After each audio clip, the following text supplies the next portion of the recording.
ಕರ್ನಾಟಕ ರಾಜ್ಯ ರೈತ ಸಂಘ ಹಾಗೂ ಹಸಿರು ಸೇನೆ ವತಿಯಿಂದ ಶಿವಮೊಗ್ಗದ ಶಿವಪ್ಪನಾಯಕ ವೃತ್ತದಲ್ಲಿ ಕಂಪನಿ ಭೂತಗಳ ದಹನ ನಡೆಸಿ ಪ್ರತಿಭಟನೆ ನಡೆಸಲಾಯಿತು. ಬ್ರಿಟಿಷರೇ ಭಾರತ ಬಿಟ್ಟು ತೊಲಗಿ ಕರೆ ನೀಡಿದ ದಿನದಂದು ಕಾರ್ಪೊರೇಟ್ ಕಂಪನಿಗಳೇ ದೇಶ ಬಿಟ್ಟು ತೊಲಗಿ ಎಂದು ಪ್ರತಿರೋಧ ಮಾಡಲಾಯಿತು.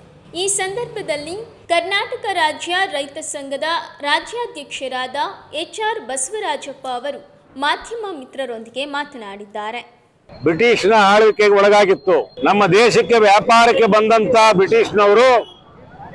ಬ್ರಿಟಿಷ್ ಕಂಪನಿಗಳು ನಮ್ಮ ದೇಶದ ಒಳಜಗಳನ್ನ ನೋಡ್ಕೊಂಡು ಅವರು ನಮ್ಮ ದೇಶದ ಆಡಳಿತ ಚುಕ್ಕಾಣಿಯನ್ನೇ ಹಿಡಿಯುವಂತ ಮಟ್ಟಕ್ಕೆ ಬಂದು ನಮ್ಮ ಆಡಳಿತ ಚುಕ್ಕಾಣಿಯನ್ನ ಹಿಡಿದ್ರು. 300 ವರ್ಷ ನಮ್ಮನ್ನು ಆಳಿದ್ರು. ನಮ್ಮನ್ನು ಆಳಿ ಸಂಪೂರ್ಣ ನಮ್ಮ ದೇಶದ ಸಂಪತ್ತನ್ನ ಕೊಳ್ಳೆ ಹೊಡ್ಕೊಂಡು ಹೋದ್ರು. ಸರಿಯಾದಂಥ ಉದ್ಯೋಗ ಕೊಡಲಿಲ್ಲ. ಗುಬಾಸ್ಗೆ ಮತ್ತು ಜವಾನ್ ಅಂತ ಸಣ್ಣ ಪುಟ್ಟ ಉದ್ಯೋಗಗಳನ್ನು ಕೊಟ್ಟು ದೊಡ್ಡ ದೊಡ್ಡ ಹುದ್ದೆಗಳಲ್ಲಿದ್ದು ಇಡೀ ನಮ್ಮ ದೇಶದ ಸಂಪತ್ತನ್ನೇ ತಗೊಂಡು ಹೋಗ್ತಕ್ಕಂಥ ಕೆಲಸ ಮಾಡಿದರು. ಈ ಹಿನ್ನೆಲೆಯಲ್ಲಿ ನಮ್ಮ ಹಿರಿಯರು 100 ವರ್ಷ ಕಾಲ ಸ್ವಾತಂತ್ರ್ಯ ಚಳವಳಿಯನ್ನು ಹೋರಾಟವನ್ನು ಮಾಡಿದರು.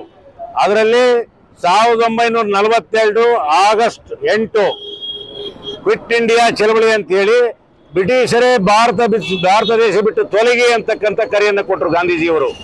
ಬ್ರಿಟಿಷರೇ ಭಾರತ ಬಿಟ್ಟು ತೊಲಗಿ ಅಂತ ಕರೆ ಕೊಟ್ಟರು. ಇದು ಒಂದು ಮುಖ್ಯವಾದಂಥ ಘಟ್ಟ. ಅದು ಅಲ್ಲಿಂದ ಚಳವಳಿ ಶುರುವಾಗಿದ್ದು ಅವರು ಹೋಗಲ ತನಕನೂ ಚಳವಳಿ ಪ್ರಾರಂಭ ಆಯಿತು. 1947 ಆಗಸ್ಟ್ 15 ನಮಗೆ ಸ್ವಾತಂತ್ರ್ಯ ಬಂತು. ಸ್ವಾತಂತ್ರ್ಯ ಬಂದು 75 ವರ್ಷ ಆಯಿತು. ಈಗ 75 ವರ್ಷ ಕಳೆದ್ರೂ ಕೂಡ ನಮ್ಮ ಸ್ವತಂತ್ರ ಹೋರಾಟದ ಕಲ್ಪನೆ ಏನಿತ್ತು ಅದು ಸಾಕಾರ ಆಗಲಿಲ್ಲ. ಈ ದೇಶದಲ್ಲಿ ಅಸಮಾನತೆ ಹೋಗ್ಬೇಕು, ಬಡವ ಶ್ರೀಮಂತನ ಭೇದ ಕಡಿಮೆ ಆಗಬೇಕು, ಪ್ರತಿಯೊಬ್ಬರಿಗೂ ಕೂಡ ನಾಗರಿಕ ಸೌಲಭ್ಯಗಳು ಸಿಕ್ಬೇಕು ಅಂತಕ್ಕಂಥ ಏನು ಸಂವಿಧಾನ ಬರ್ಕೊಂಡು ಸಂವಿಧಾನದ ಹಿನ್ನೆಲೆಯಲ್ಲಿ ನಾವು ಆಡಳಿತ ನಡೆಸ್ತಾ ಇದ್ದೀವಿ.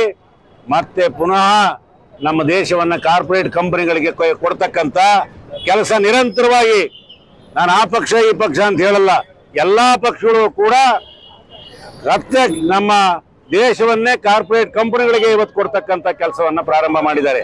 ಕೃಷಿ ಕ್ಷೇತ್ರ ಕೊಟ್ಟಿದ್ರಿಂದ ಇವತ್ತು ಕೃಷಿ ಕ್ಷೇತ್ರದಲ್ಲಿ ರೈತರು ನಷ್ಟ ಅನುಭವಿಸ್ತಾ ಇದ್ದೀವಿ. ಇವತ್ತು ಬೀಜ ಇರ್ಬೋದು, ಗೊಬ್ಬರ ಇರ್ಬೋದು, ಔಷಧ ಇರ್ಬೋದು, ಎಲ್ಲ ಅವರು ಸ್ವಾಮ್ಯ ಆಗಿದೆ. ಅಲ್ಲಿ ತಿರಸ್ಕೃತವಾದಂಥ ಎಲ್ಲ ಕೀಟನಾಶಕಗಳು ಕೂಡ ಇಲ್ಲಿ ಬಳಕೆ ಮಾಡ್ತಾ ಇದ್ದಾರೆ.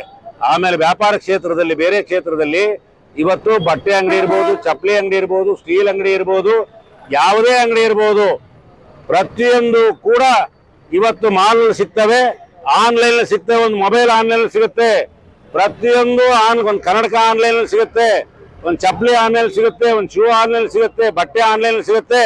ಯಾರೂ ಇವತ್ತು ಅಂಗಡಿಗೆ ಹೋಗೋದೇ ಇಲ್ಲ.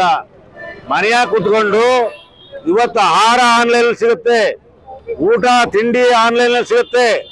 ಇವತ್ತು ಪ್ರತಿಯೊಂದು ಕೂಡ ಇವತ್ತು ಆನ್ಲೈನ್ ನಲ್ಲಿ ತರಿಸ್ಕೊಳ್ತಕ್ಕಂಥ ಕಾಲ ಇವತ್ತು ಬಂದೊರಗಿದೆ. ಆನ್ಲೈನ್ ತರಿಸ್ಕೊಳ್ತಕ್ಕಂಥ ಕಾಲ ಬಂದೊರಗಿದೆ. ಹಾಗಾಗಿ ಹೋಟೆಲ್ ಉದ್ಯೋಗ ಮಾಡೋರು ಎಲ್ಲಿ ಹೋಗ್ಬೇಕು, ಅಂಗಡಿಯವರು ಎಲ್ಲಿ ಹೋಗ್ಬೇಕು, ಇವತ್ತು ಬೇರೆ ಬೇರೆ ಸಣ್ಣ ಪುಟ್ಟ ಅಂಗಡಿಯವರು ಇವತ್ತು ವ್ಯಾಪಾರ ಮಾಡ್ತಕ್ಕಂಥವ್ರು ಎಲ್ಲಿ ಹೋಗ್ಬೇಕು, ಸಣ್ಣ ಪುಟ್ಟ ತರಕಾರಿ ಮಾಡ್ತಕ್ಕಂಥವ್ರು ಎಲ್ಲಿ ಹೋಗ್ಬೇಕು. ಇವತ್ತೆಲ್ಲರೂ ಕೂಡ ಇವತ್ತು ಬೀದಿಗೆ ಬರ್ತಾ ಇದ್ದಾರೆ. ಈ ದೇಶದ ಕೈಗಾರಿಕಾ ನೀತಿಯಿಂದ ಎಲ್ಲ ಬಹುರಾಷ್ಟ್ರೀಯ ಕಂಪನಿಗಳಿಗೆ ಅನುಕೂಲ ಆಗ್ತಕ್ಕಂಥ ಕಾನೂನು ಮಾಡಿಕೊಟ್ಟು ರತ್ನಗಂಬಳಿ ಹಾಸಿ ಇವತ್ತು ಭೂಮಿ ಕಡಿಮೆ ಬೆಲೆಗೆ, ಇವತ್ತು ನೀರು ಕಡಿಮೆ ಬೆಲೆಗೆ, ವಿದ್ಯುತ್ ಶಕ್ತಿ ಕಡಿಮೆ ಬೆಲೆಗೆ, ಅವರಿಗೆ ಸಾಲನೂ ಕೂಡ ಕಡಿಮೆ ಬಡ್ಡಿ ದರದಲ್ಲಿ. ಇವತ್ತು ನಮಗೆಲ್ಲ 16, 18, 30% ಸಾಲ ಹಾಕಿದ್ರೆ ಅವ್ರಿಗೆ ಬರೀ 0.1% ಅಲ್ಲಿ 1% ಅಲ್ಲಿ ಸಾಲ ಕೊಡ್ತಾ ಇದ್ದಾರೆ ಅವರಿಗೆ. ಇವತ್ತು ನಮ್ಮ ರೈತರ ಭೂಮಿಯನ್ನ ಕಸ್ಕೊಂಡು ಅವ್ರಿಗೆ ಕೊಡ್ತಾ ಇದ್ದಾರೆ.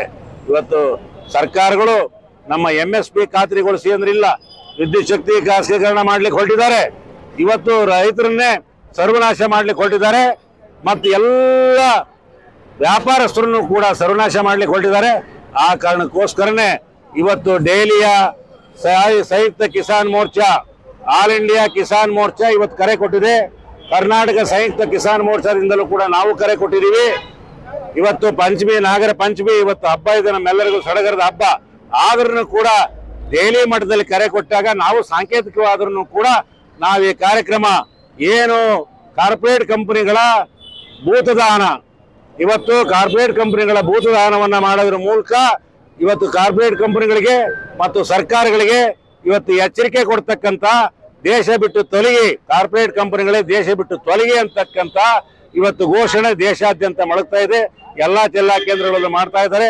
ಇವತ್ತು ಫ್ರೀಡಂ ಪಾರ್ಕ್ ಅಲ್ಲೂ ನಡೀತಾ ಇದೆ, ಇವತ್ತು ದೆಹಲಿಯಲ್ಲೂ ನಡೀತಾ ಇದೆ, ಎಲ್ಲಾ ರಾಜ್ಯದಲ್ಲೂ ನಡೀತಾ ಇದೆ. ಆದ್ರಿಂದ ಈಗ ಪ್ರಾರಂಭ ಆಗಿದೆ. ಇನ್ನು ಮುಂದಿನ ದಿನದಲ್ಲಿ ನಮ್ಮ ಜೊತೆ ಎಲ್ಲ ವ್ಯಾಪಾರಸ್ಥರು, ಬರೀ ರೈತರಷ್ಟೇ ಅಲ್ಲ, ಎಲ್ಲ ವರ್ಗದ ಜನರು ಕೈ ಜೋಡಿಸ್ತಾರೆ. ಬೃಹತ್ ಪ್ರಮಾಣದಲ್ಲಿ ಚಳವಳಿ ಆಗುತ್ತೆ. ಇವರನ್ನು ಓಡಿಸ್ತೀವಿ ಅಂತಕ್ಕಂಥದನ್ನ ತಮ್ಮ ಮೂಲಕ ಅವರಿಗೆ ಎಚ್ಚರಿಕೆ ಕೊಡ್ತಾ ಇದೀವಿ ಈ ಸಂದರ್ಭದಲ್ಲಿ.